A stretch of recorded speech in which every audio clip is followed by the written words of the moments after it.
Hi everybody. सो हमारा arbitration lecture series continue करते हैं हम लोग। तो हम लोग सेक्शन 10 पढ़ रहे थे, तो we have discussed lot of things till now. So हम लोग बेसिक चीज समझते हैं आज, क्या और भी क्या बेसिक चीजें हैं आर्बिट्रेशन में, ठीक है ना। तो सेक्शन 10 क्या कहता है? No maximum limit of arbitrators. ठीक, कोई मैक्सिमम लिमिट आर्बिट्रेटर्स की नहीं हो सकती, ठीक, लेकिन must be an odd number. ये सेक्शन 10 में लिखा है, ठीक। NP Lohia versus NK Lohia ने ये चीज ऑब्जर्व करी कि act itself recognises that parties में derogate from some provisions starting from section 7 to 43। Derogate मतलब वो जो आर्बिट्रेशन एक्ट में सेक्शन 7 to 43 लिखा है, इससे हट के भी वो कुछ अपना अग्रीमेंट बना सकते हैं। It was also held that if parties have agreed to even arbitrators, then arbitration agreement would be valid arbitration tribunal। ठीक है, मतलब वो कह रहा है कि अगर आप even arbitrators भी रख लेते हैं तो that is also not invalid, मतलब वो valid है, legal है, ठीक। Nowhere it has been provided that even number of arbitrators will invalidate arbitration agreement। ये किसमें? NP Lohia versus NK Lohia में कहा गया, ठीक है ना। अब देखिए, इफ पार्टीज कांट अग्री, अगर पार्टीज अग्री नहीं पा रही कर पा रहे हो कि किसको आर्बिट्रेटर बनाया जाए, ठीक है, तो what they can do is then sole arbitrator is selected, ठीक है। अगर नहीं सेलेक्ट कर पा रहे हो तो अभी हम लोग देखेंगे कि सोल आर्बिट्रेटर कैसे सेलेक्ट होगा, ठीक।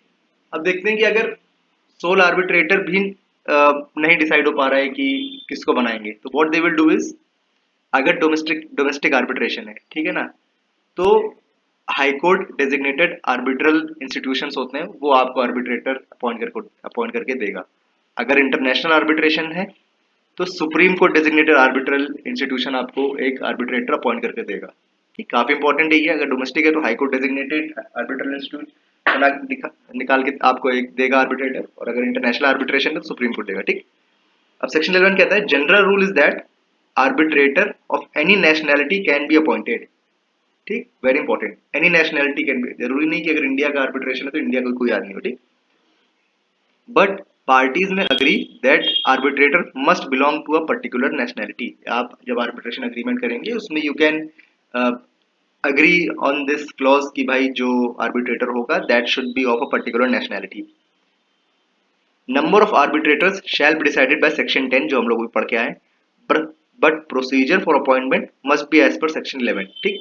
The parties are free to agree on procedure to appoint arbitrator, ठीक, but in case of failure first we have to check number of arbitrators agreed upon.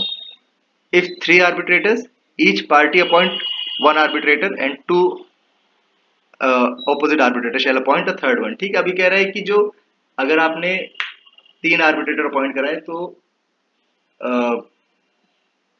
Each party एक एक दोनों party arbitrator appoint करेगा, ठीक। और उसके बाद जो तीसरा आर्बिट्रेटर, जो दोनों आर्बिट्रेटर हुए हैं वो अपॉइंट करेंगे जाके, ठीक।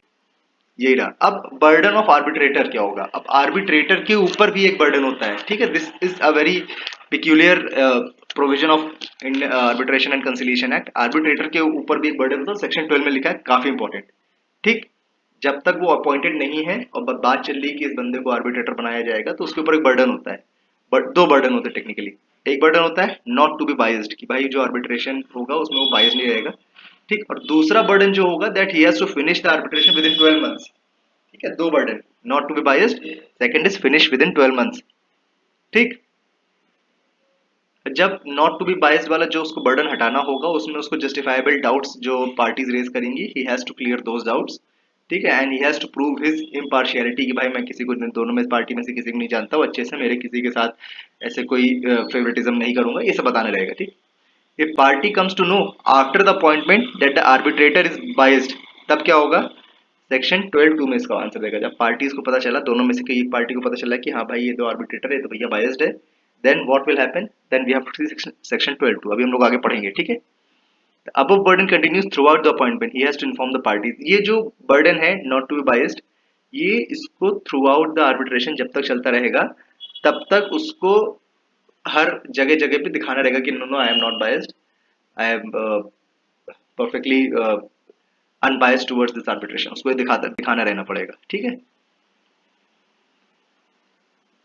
ठीक है, अब 12(3) क्या बात करता है? ठीक, 12(3) दो दो चीजों की बात करता है। डाउट्स अबाउट हिज इम्पार्शियलिटी, ठीक, does not possess qualification by the part, does not possess qualification. ठीक, अब देखिए जो पार्टी होगी वो आर्बिट्रेटर को दो चीज पे, जो भी अब आर्बिट्रेटर का अपॉइंटमेंट हुआ है उसको दो चीजों पे चैलेंज कर सकती है। Appointment of arbitrator can be challenge by any of the parties. ठीक, उसके दो दो उस पे चैलेंज कर सकता है। ठीक, पहला है कि he can create doubt on his impartiality and second is that the arbitrator does not possess requisite qualifications। ठीक, इसके बाद से आगे पढ़ेंगे, छोटी वीडियो बनाई मैंने। ठीक है, चलिए, थैंक यू फॉर वॉचिंग।